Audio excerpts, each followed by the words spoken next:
한 사람이 세상에 태어나서 일상을 살다 보면 어느 날 자신이 감당하기 좀 버거운 그런 일들을 맞이하게 됩니다.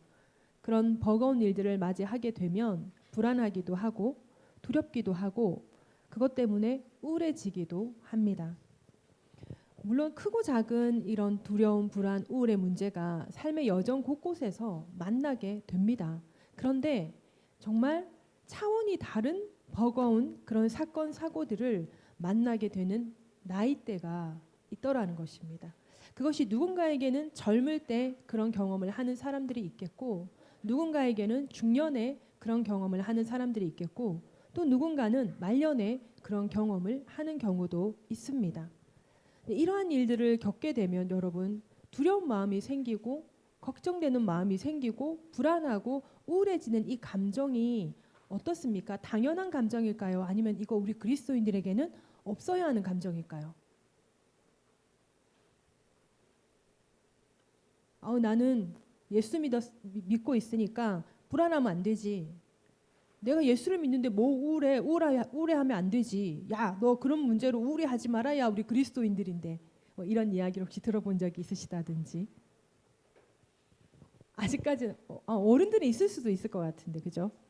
어른들은 아무래도 산전수전을 다 겪다 보면 어려운 일도 만나고 힘든 일도 만나고 그러다 보면 해결 못할 일을 감당하기가 힘드니까 두려울 수 있고 불안할 수 있고 그 문제가 나를 우울하게 만들 수도 있다는 말이죠.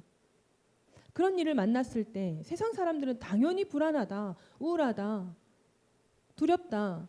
그래서 요즘에는 정신건강의학과를 찾는 그런 경우도 많이 있습니다. 우리 그리스도인들은 그간 어땠는가?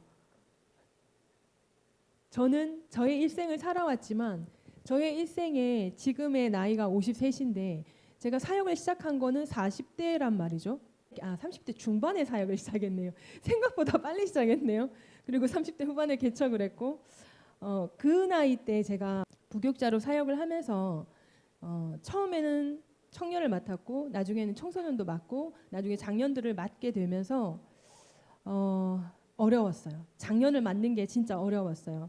왜냐하면 제가 아직 살아보지 못한 연령대잖아요. 여러 가지로 불편하고 힘든 것들이 있었어요. 제가 잘 감당할 수 있을지도 몰랐고 청년들은 감당을 할 수 있었어요. 제가 그 시절을 지나왔으니까. 청소년들도 마찬가지고요.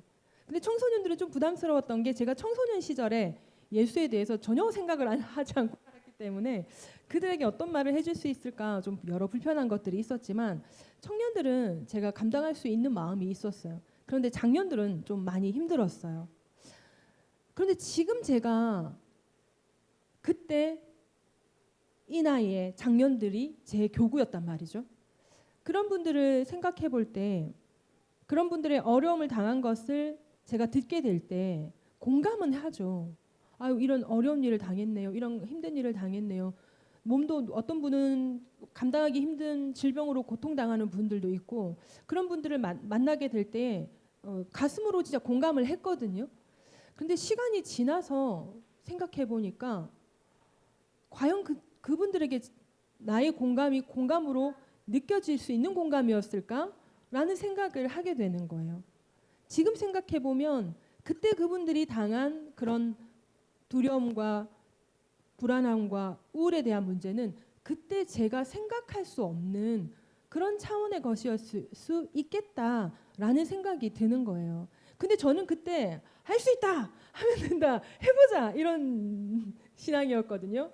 믿는 자에게 능치 못할 일이 없나니 뭐 힘들어 어려워 예수 이름으로 좀 그런 스타일이었었거든요. 그때는 젊으니까 내 힘으로도 할 수 있으니까 내 건강이 있으니까 아무리 감기 들고 몸살 나고 아파도 몇 날 며칠 약 먹으면서 일을 할 수 있었으니까 뭔가 비빌 때가 있으니까 어쩌면 더 힘이 났을지도 모르겠다라는 생각이 드는 거예요. 그런데 나이를 먹고 이제 조금 젊음에서 꺾여지고 이 세상 풍파를 겪게 되면 이제 내 힘으로 뭔가를 할 수 없겠다라고 정말 생각되어지는 나이가 오더라는 거죠. 그러한 때에 어려운 일을 당하게 될 때, 힘든 일을 당하게 될 때, 그때 우리 그리스도인들은 그때 어머니들은 어떻게 이 일들을 감당했을까? 어떻게 믿음으로 이걸 헤쳐나갔을까? 이런 것들을 생각할 나이가 제가 됐더라는 거예요. 믿음으로 빨리 털고 일어나면 가장 좋은 거예요. 어떤 어려운 힘든 일이 있어도 믿음으로 예수 이름으로 털고 일어날 수 있으면 정말 너무너무 좋은데, 근데 이게 쉽게 되지 않는 거예요. 뭐 크고 작은 두려움과 불안함과 우울이 있겠지만 작은 것은 쉽게 그래도 이겨낼 수가 있고 일어날 수가 있습니다. 그런데 이건 진짜 정말 감당하기가 너무 힘들다. 이렇게 되어지면 빨리 털고 일어나고 싶은데도 이게 안 되는 거예요. 이게 안 되다 보면 예수 믿는 사람으로서 불안이나 두려움이나 우울이 더 가중되기도 한다는 것이죠. 자, 이제 다시 한 번 더 돌아가서 이러한 일을 그리스도인들이 당하게 될 때 그러면 어떻게 되죠? 저는 딱 그렇게 돼서 내 마음이 두렵더라고요. 내 마음이 불안해지더라고요. 내 마음이 두렵고 불안하니까 이게 무슨 일이야 이러면서 우울해지는 거예요. 이거 내가 가져도 되는 감정이 맞나? 내가 왜 이렇지? 내가 왜 불안하고 내가 왜 두려워하는가? 이것이 더 나를 힘들게 하는 거예요. 그러면서 그것이 나를 우울하게 만드는 거예요. 과연 그러면 그리스도인들은 이러한 감정들을 어떻게 처리해야 할까요? 이 문제를 반드시 해결해야 될 문제인 건 알겠는데 쉽사리 해결되어지지 않고 힘들고 어렵고 그렇게 되면 지금까지 내가 신앙생활을 잘못했나? 이렇게까지 돌아보게 되는 거예요. 내 믿음이 이렇게 작았나? 내 믿음이 정말 요것밖에 안 되는 거였나? 내 믿음이 진짠가? 내가 지금까지 믿음 있다 하면서 하나님 앞에 예배드리고 내가 말씀을 읽고 묵상하면서 내가 오는 날까지 살아왔는데 이게 이겨내지지가 않을 때 이러한 감정, 우울, 불안, 두려움, 이 감정이 나를 가중시킬 때 그때 내 신앙의 전반을 되짚어보게 될 때 내 믿음의 전반을 되짚어보게 될 때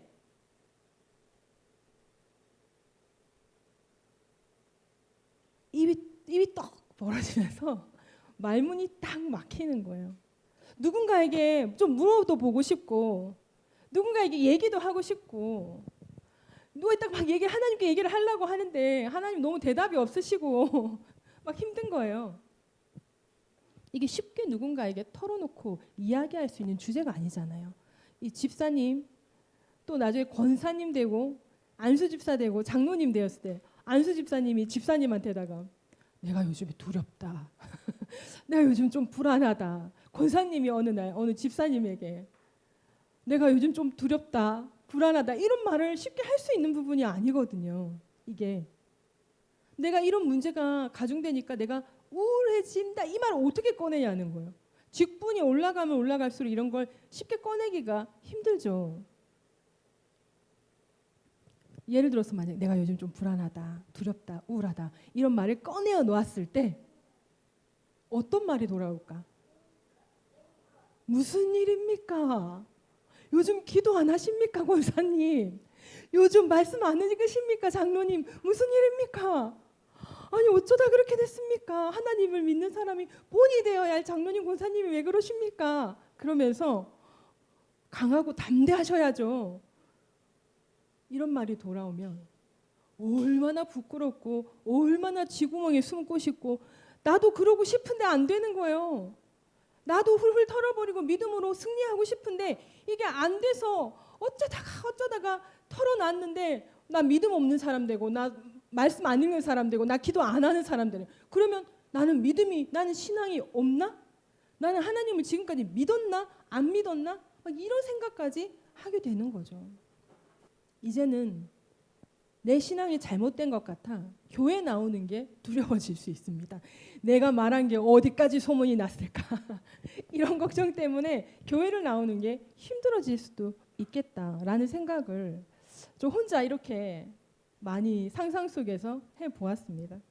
이런 상황을 겪게 되면 어떻게 할까요? 나는 하나님 믿는 사람이잖아. 그러니까 어떻게 해요? 불안, 두려움, 우울 이거 지워버려야 돼. 이거 없애버려야 돼. 이거 내가 가지고 있을 감정이 아니야. 이러면서 어떻게 해요? 이거를 처리를 못하고 이거를 없는 감정 취급해버리는 거예요. 없는 감정 취급해버린다고 해서 이게 우리 마음 안에서 탁 덜어져가지고 탁 나갈 수 있으면 너무 좋은데 사람의 감정이라는 게 그런 게 아니거든요. 그럼 어떻게 되는 거예요? 누르는 거죠. 내 두려운 마음을 누르고 내 우울한 마음, 내 무서운 마음을 누르는 거예요. 눌러서 내 더 깊은 곳에 이렇게 가지고 있는 거예요. 그러면서 그 뚜껑 열릴까 봐, 어느 날 갑자기 또 무서워질까 봐, 또 두려워질까 봐, 또 우울해질까 봐 계속 누르는 거예요. 이 처리되지 않은 감정이 계속 눌러져서 그것이 내 안에 훅 들어가서 우리는 또 나이를 먹고 신앙의 연륜은 쌓여가요. 근데 이게 뭐예요? 처리되지 않은 채로 이 갖고 있는 건 거죠. 이것을 우리가 또 다른 말로 견고한 진이라고도 할 수 있겠다라는 생각이 듭니다. 근데 여러분, 오늘 본문에 욥이 어떤 사람이라고 말하고 있냐면 1절에 그 사람은 온전하고 정직하여 하나님을 경외하며 악에서 떠난 자더라. 그리고 3절의 후반절이에요. 이 사람은 동방 사람 중에 가장 훌륭한 자라.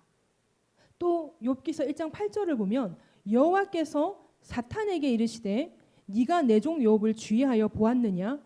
그와 같이 온전하고 정직하여 하나님을 경외하며 악에서 떠난 자는 세상에 없느니라. 이 말씀을 욥기서 2장 3절에서 다시 반복해서 여호와께서 말씀을 하시면서 뭐라고 말하시냐면 네가 나를 충동하여 까닭없이 그를 치게 하였어도 그가 여전히 자기의 온전함을 굳게 지켰느니라. 할렐루야. 욥기서에는 이렇게 기록되어 있어요. 하나님께서도 인정한 욥인 것입니다. 그런데 여러분, 그런데 말입니다. 욥이요, 다음과 같은 말을 한 적이 있어요. 우리 말씀 한번 찾아볼게요. 욥기서 3장 25절 26절입니다. 같이 합독합니다. 시작. 내가 두려워하는 그것이 내게 임하고 내가 무서워하는 그것이 내 몸에 미쳤구나. 나에게는 평온도 없고 안일도 없고 휴식도 없고 다만 불안만이 있구나. 욥은 두려워하고 무서워하고 불안하다고 말했습니다. 그런데 이 말을 한 때는 언제냐면 모든 재산이 다 날아가고 자식들이 다 죽은 때, 그때 이 고백을 하거든요. 근데 이 고백이 그때 한 고백이지만 이 마음을 오래전부터 품고 있었던 거예요. 내가 두려워하는 그것이라고 얘기를 하고 있거든요. 그렇기 때문에 욥은 온전하고 정직하여 하나님을 경외하며 악에서 떠난 자일 때부터 이것에 대한 두려움이 있었고 이것에 대한 무서움이 있었고 이것에 대해서 불안하다, 항상 불안하다, 이렇게 생각하고 있었던 욥이었다는 거예요. 하나님께서도 인정한 욥이에요. 하나님 뭐라 하셨죠? 온전하고 정직하여 하나님을 경외하며 악에서 떠난 자는 세상에 없느니라. 욥과 같은 사람이 세상에 없느니라 그렇게 말씀하고 있는데, 그런데 욥은 하나님께서 인정하는 그때에도 마음 가운데 두려워하고 무서워하고 불안하고 있었던 것이 이것이었다라는 거예요. 오늘 보면 4절 5절을 우리 다시 한번 합독해 볼까요? 시작. 그의 아들들이 자기 생일에 각각 자기의 집에서 잔치를 베풀고 그의 누이 3명도 청하여 함께 먹고 마시더라. 그들이 차례대로 잔치를 끝내면 욥이 그들을 불러다가 성결하게 하되 아침에 일어나서 그들의 명수대로 번제를 드렸으니 이는 욥이 말하기를 혹시 내 아들들이 죄를 범하여 마음으로 하나님을 욕되게 하였을까 함이라. 욥의 행위가 항상 이러하였더라. 좀 전에 우리가 함께 읽었던 욥기서 3장 25절 26절 말씀을 우리가 빗대어서 오늘 이 4절 5절을 생각해 본다면 욥은 약간 강박이 있었던 게 아닐까라는 생각을 합니다. 왜냐하면 죄를 짓질 않았어요. 죄를 지었는지 안 지었는지 알 수가 없는데, 그런데 혹시나 죄를 지었을 수 있으니까 그냥 다 번제 드리자, 회개하자. 그러니까 그 생일날 막 이렇게 잔치하고 놀다가 이제 술도 마시고, 옛날에 술도 마시고 했잖아요. 그렇게 하게 되면 이제 그 부지 중에 죄를 지었을까 봐. 그러니까 자녀들을 그 다음날 다 불러다가 차례대로 번제를 드렸다. 왜냐하면 혹시 하나님을 욕되게 하였을까 봐. 이걸 우리가 오늘날로 보면 강박이라고 봐야 되는 게 아닐까라는 생각을 제가 한번 해봤습니다. 창세기 37장 이후에 보면 요셉의 일대기가 나옵니다. 여러분, 요셉은 형통한 자입니까? 억울하고 불행한 자입니까? 네? 형통한 자입니까? 요셉의 일대기를 한번 기억해 보세요. 꿈 하나 꿔가지고 꿈 2번 꿔서 그 꿈 얘기하다가 형들에게 미움을 사서 노예로 팔려가요. 색동옷을 입고 있던 요셉이 종으로 딴 나라에 팔려가요. 거기서 종살이를 하다가 누명을 뒤집어 쓰고 지하 감옥에 갇혀요. 요셉은 형통한 자입니까? 억울하고 불행한 자입니까? 예? 억울하고 불행한 자. 억울하고 불행한 자 맞아요. 형통한 자라고 성경에 기록되어 있지만 요셉은 또 억울하고 불행한 자가 맞습니다. 이것이 요셉인 거예요. 요셉은 형통한 자. 요셉의 모든 면은 형통한, 내가 왜 이러면 안 되는데? 내가 이러면 안 되는데. 형통한 자가 아니고 요셉의 어떤 면은 형통한 자. 요셉의 어떤 면은 불행하고 억울한 자. 이게 요셉이라는 거예요. 형통한 요셉만으로 요셉의 일생이 완성될 수 없다는 거예요. 요셉의 삶에는 형통도 있지만 요셉의 삶에는 억울하고 불행이 있었기 때문에 형통함이 더 드러나게 된 거죠. 그러니 성경은 뭐라고 기록해요? 억울하고 불행한 일에 처했을 때 그때 요셉을 형통한 자라고 기록합니다. 억울하고 불행한 일에 처해 있는 요셉을 형통한 자, 형통하게 하였더라 이렇게 기록하고 있는 거죠. 여러분 다윗은 어떻습니까? 다윗의 일대기 여러분 생각나시죠? 다윗은 강한 자입니까? 약한 자입니까? 이제 뭐라고 대답해야 될지 모르겠죠. 둘 다. 약하지만 강한 자. 예, 아우 정말 우리 전도사님 너무 똑똑해. 약한 다윗을 들어 강한 골리앗을 이기게 하신 분이 하나님이시라는 거예요. 사람의 눈으로 보기에는 약하고 작은 다윗이었어요. 사람의 눈으로 보기에는 불행하고 억울한 요셉이었던 거예요. 사람의 눈으로 보기에는 강박이 있어 보이는 욥이었다라는 거예요. 한마디로 약하고 불쌍하고 보잘것없는 그런 사람들이 바로 욥이었고 요셉이었고 다윗이었다는 것입니다. 이런 사람들을 하나님께서는 들어 쓰셨어요. 여러분, 욥기서가 왜 시편 앞에 기록되는지 이해가 되십니까? 저는 아직도 이해가 안 됩니다. 하나님은 욥기서를 통해 진짜 우리에게 전하고 싶은 메시지가 뭘까?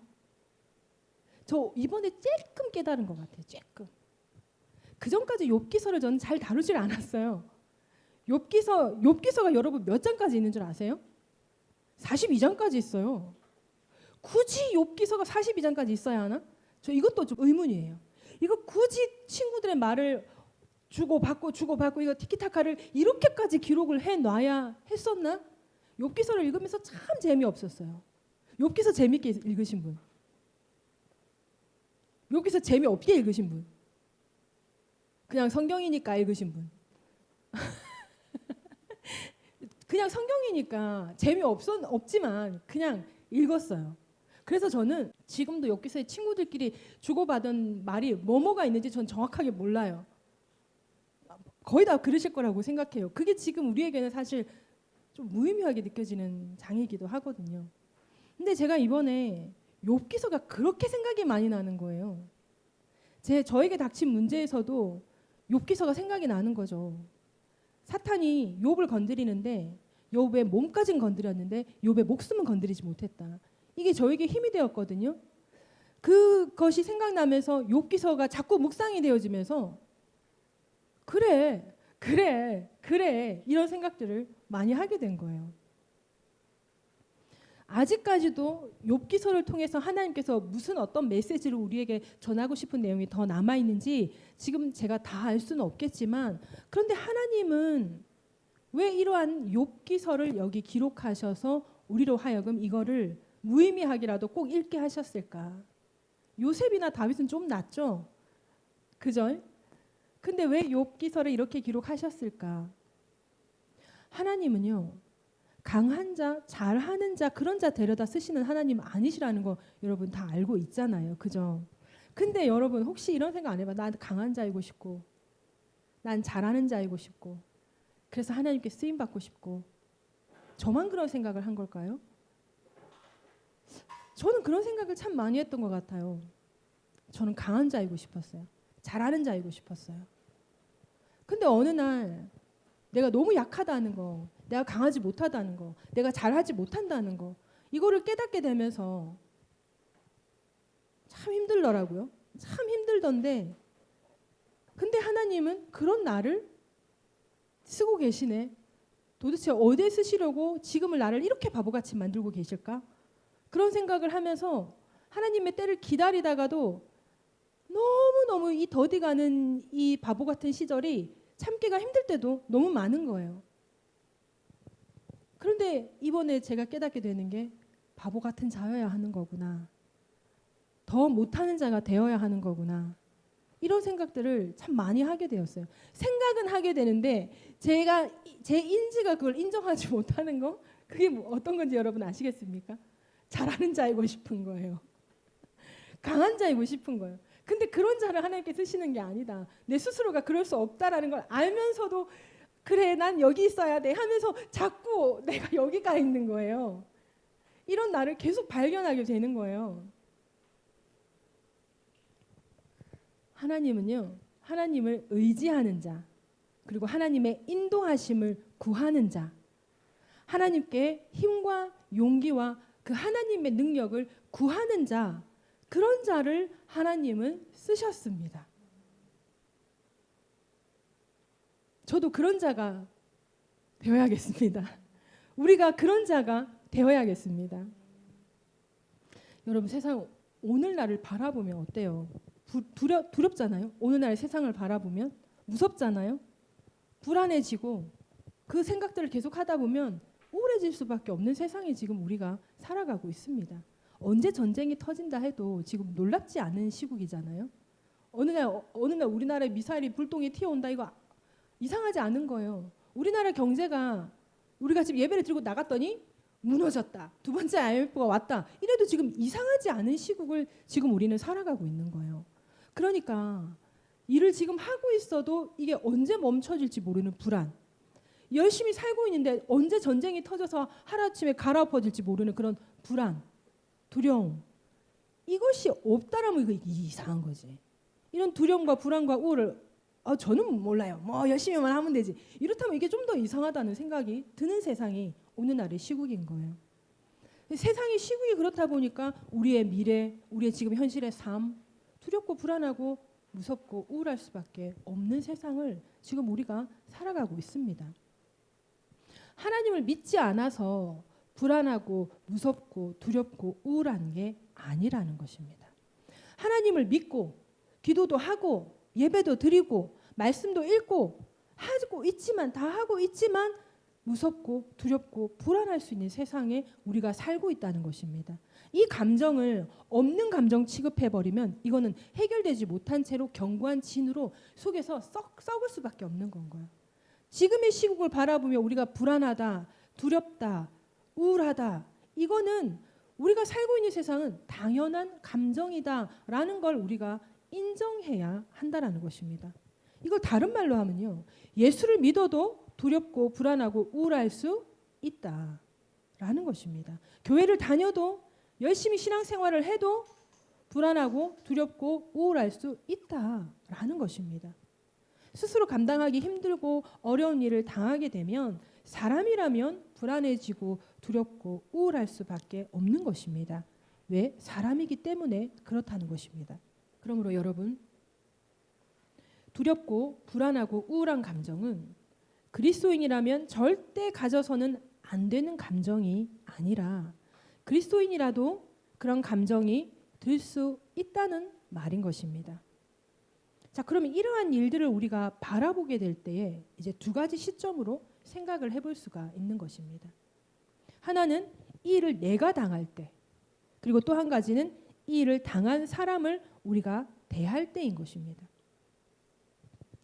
어느 집사님이 암에 걸렸어요.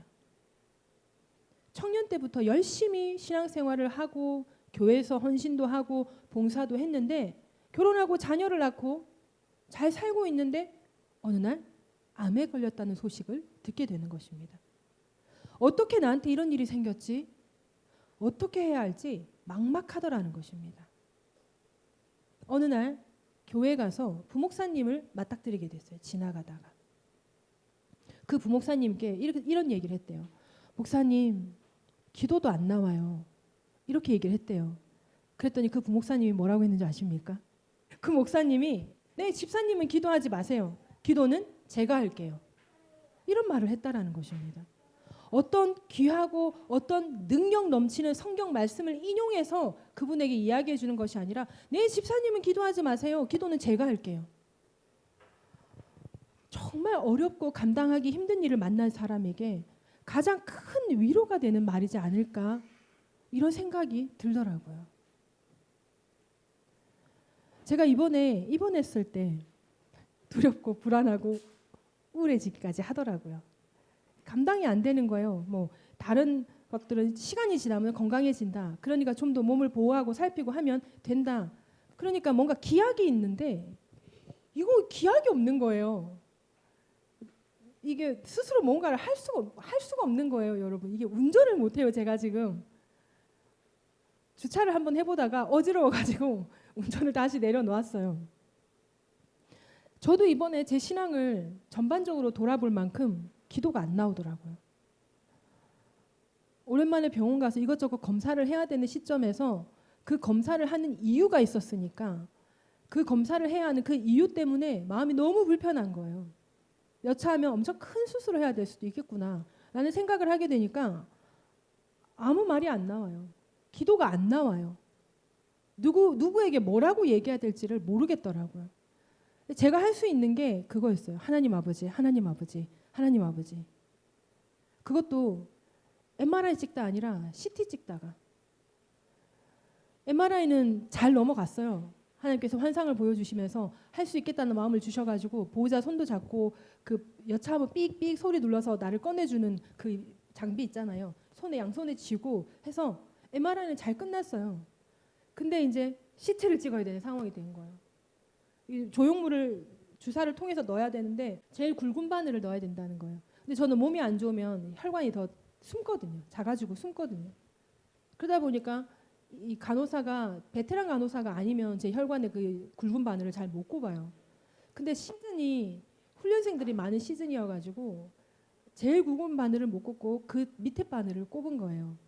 CT를 찍으러 갔는데 안 된다고 빠꾸를 당한 거예요.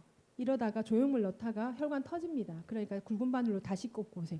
근데 그게 거의 몇 개 안 남은 것 중에 하나예요. 그들은 그나마 그것밖에 없었고, 그리고 이거 터지면 안 된다, 이제 끝장난다라는 것 때문에 한 단계 이 얇은 바늘을 꼽은 거예요. 그러니까 더 이상 꼽을 데가 없다라는 상황이 된 거죠. 그런 상황에서 빠꾸를 당했으니 그 간호사는 내려오고 나를 데리고 온 간호사는 올라가고 막 길이 엇갈리고 막 난리가 난 거예요. 나를 데려다 주는 분은 간호조무사였거든요. 왔다 갔다 하다가 온 심부름을 다 하면서 거기 있으라니까 왜 올라와요? 깨지는 거죠 또. 아 죄송합니다. 다시 내려가겠습니다. 막 자기는 야단을 맞으니까 이 어지러운 환자를 막 이러면서 막 데려가는 거예요. 사람들 대기하고 있는 그 자리에서 간호사가 그 간호사 좀 베테랑 간호사인데 손을 바들바들 떨면서 막 땀을 뻘뻘 흘리면서 바늘을 꼽기 시작한 거예요. 바늘을 탁 꼽아 세상에 여기를 굵은 바늘을 성공을 했어요. 얼마나 잘해서 여기는 이제 쉽지 않은 데인데 성공을 했어요. 근데 성공하고 보니까 이 바늘을 안 뺐네. 그 여기 꼽을 게 없는 거예요. 그래가지고 이게 또 이제 바들바들 떨면서 어떡하지 하고 어떡하지 막 하다가 어떻게 한 손으로 잡고 한 손으로 해야 되는 상황이잖아요. 그러다가 이 움직거리면서 혈관이 터져버렸어요. 근데 이게 무슨 바늘? 제일 굵은 바늘 꼽았다 그랬죠. 피가 막 철철철철 나오는 거예요. 그러니까 이제 이 간호사가 이제 이걸부터 빼야 되겠구나 해서 이걸 빼고 또 막 발발발발 떨면서 막 찾다가 세상에 여기를 또 찾았네. 손등에서 또 찾았네 그거를요. 그래가지고 이렇게 해서 꼽았어요. 그래가지고는 이걸 뽑았는데 여기도 그 한 단계 굵은 바늘이라 그랬잖아요. 그러니까 여기 꼽는 동안에 지혈을 못한 여기 손에도 있죠. 여기도 이렇게 지혈이 한쪽이 안 되잖아요. 그러니까 양쪽에서 막 피가 줄줄줄 막 흐르는 거예요. 그러니까 간호사도 긴장하고 저도 긴장하고 엄청 긴장한 상태였던 거예요. CT를 찍으러 들어가서 슬리퍼를 딱 벗는데 발이 다 젖어 있는 거예요. 그 간호사가 너무 긴장해서 아 간호사님 괜찮아요 했지만 정작 나는 너무 긴장하고 있었던 거예요. 그래가지고서 이제 CT를 찍으려고 하고 딱 들어가는데 아 이거 원을 들어가는데 그게 그렇게 깝깝한 거예요. 이게 MRI도 아닌데. 그래서 제가 할 수 있는 게 기도잖아요. 기도를 하려고 하는데 기도가 안 나와요. 하나님 아버지, 하나님 아버지, 하나님 아버지 이것밖에 안 되는 거예요. 그렇게 기도를 하는데 하나님께서 괜찮다 그러시는 거예요. 하나님 아버지, 하나님 아버지, 하나님 아버지 하는데 또 괜찮다 그러시는 거예요. 그 어이가 없잖아요. 아, 왜 어이가 없냐면 이 CT를 찍고 제가 큰 수술을 해야 될 수도 있거든요. 그것 때문에 지금 이 CT를 찍는 거거든요. 근데 괜찮다 하시잖아요. 그래서 제가 그랬어요. 그때서야 입이 트이더라고요. 마음속으로 하는 거였지만 하나님 제가 지금 엄청 큰 수술을 해야 될 수도 있는데 뭐 여차하면 죽을 수도 있다는데 하나님 괜찮다 하시네요. 아, 내가 죽고 사는 게 큰 의미가 없는 거죠, 하나님. 하나님이 괜찮다 하시면 괜찮은 거겠죠. 이렇게 하는데 괜찮다 하시는 거예요. 진짜 괜찮아서 수술도 안 하게 됐어요. 그때 당시에 정말 마음이 그렇더라고요. 어디 의지할 데 없고 하나님은 응답도 안 하시고 그 할 수 있는 기도가 안 나오고 하나님 아버지, 하나님 아버지, 하나님 아버지 이것만 외치고 있는데 하나님께서 괜찮다, 괜찮다, 괜찮다 3번을 말씀을 하시는 거예요. 여러분 우리가 살다 보면 구구절절한 기도가 필요할 때도 있습니다. 조목조목 다 아래가지고 하나님께 기도해야 될 때가 있어요. 근데 정말 힘든 일을 당해보니까 말문이 막히고 기도가 안 나오더라고요.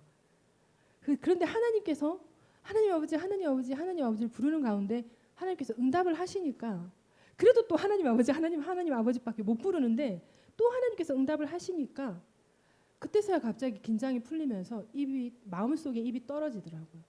하나님을 어떻게 보면 찾고 찾았다라고 볼 수 있겠죠.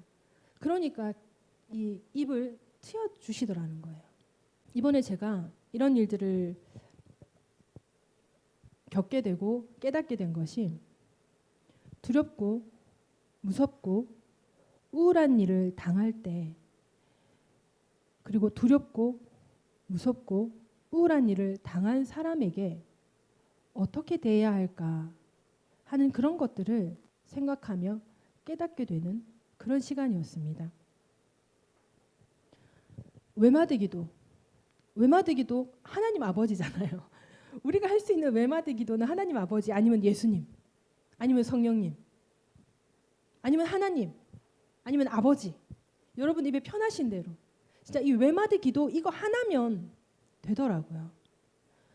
하나님 아버지를 찾는 그 외마디 기도를 하나님께서 들으시고 응답하시더라는 것입니다. 하나님께서는 많은 것을 요구하지 않으시더라고요. 하나님은 진짜 저에게 많은 것을 요구하지 않으셨는데 제가 많은 것을 하고 싶은 거죠. 우리 사람이 그런가 봐요. 하나님께서 우리에게 요구하시는 건 하나님을 찾는 거, 그거 하나인 거예요. 이것이 하나님의 사랑이라는 걸 깨닫게 되었습니다.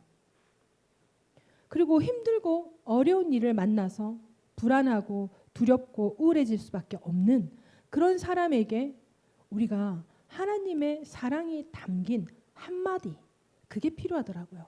어떤 능력 있는 성경 구절을 인용해서 믿는 자에게 능치 못할 일이 없느니라. 하나님을 찾고 찾는 자에게 답 주시는 하나님이시니 하나님을 찾으라. 막 이렇게 어떤 성경 구절을 막 능력 있는 성경 구절을 인용하는 게 아니라 정말 어렵고 힘든 그런 감정을 경험하고 있는 사람들에게 가장 큰 위로가 되는 것은 사랑의 마음, 따뜻한 말, 위로의 말 한마디더라고요. 요한일서 4장 18절에 이런 말씀이 있지 않습니까? 사랑 안에 두려움이 없고 온전한 사랑이 두려움을 내쫓나니 두려움에는 형벌이 있음이라. 두려워하는 자는 사랑 안에서 온전히 이루지 못하였느니라. 아멘. 이 말씀은 하나님의 사랑으로 위로하게 될 때 하나님의 진짜 하나님의 사랑이 담긴 그 한마디로 그 사람을 위로하게 될 때 그때 그 사람의 두려움이 어떻게 된다? 사라진다는 말씀으로 해석을 할 수 있지 않겠습니까? 사랑의 마음 따뜻한 말 한마디를 전할 때 그 말이 온전한 사랑이 되어서 두려움이 내쫓긴다라는 그런 말씀이 아니겠습니까? 오늘 본문의 욥에게는 이 한 사람이 없었던 거예요. 이 한마디를 해줄 한 사람이 없었던 것입니다. 결론을 말씀드립니다.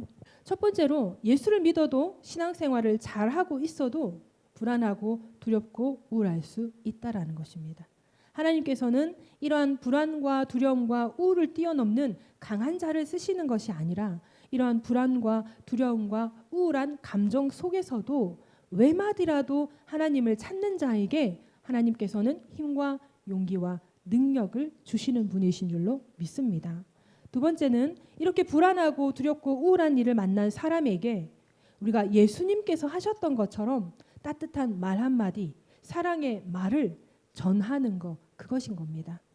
이러한 따뜻한 말 한마디가 듣는 이에게는 복음이 되는 것입니다. 때로는요, 오늘 하루 종일 힘들어서 잤어요. 아우, 잘 잤습니다. 이 말 한마디가 복음이 된다라는 것입니다. 잠언 15장 23절에 이런 말씀이 있더라고요. 사람은 그의 입의 대답으로 말미암아 기쁨을 얻나니 때에 맞는 말이 얼마나 아름다운고. 잠언 25장 11절에 이런 말씀이 있습니다. 경우에 합당한 말은 아로 새긴 은쟁반의 금사관이라. 우리 기도하십시다. 우리의 입술의 말이 사람을 살리고 위로하고 세우는 아름다운 말, 금사과 같은 말을 하는 입술이 되기 위해 우리의 입술의 한마디 말이라도 복음의 메시지가 되기 위해 오늘 말씀을 생각하시면서 우리 주여 한번 부르고 기도하십니다. 주여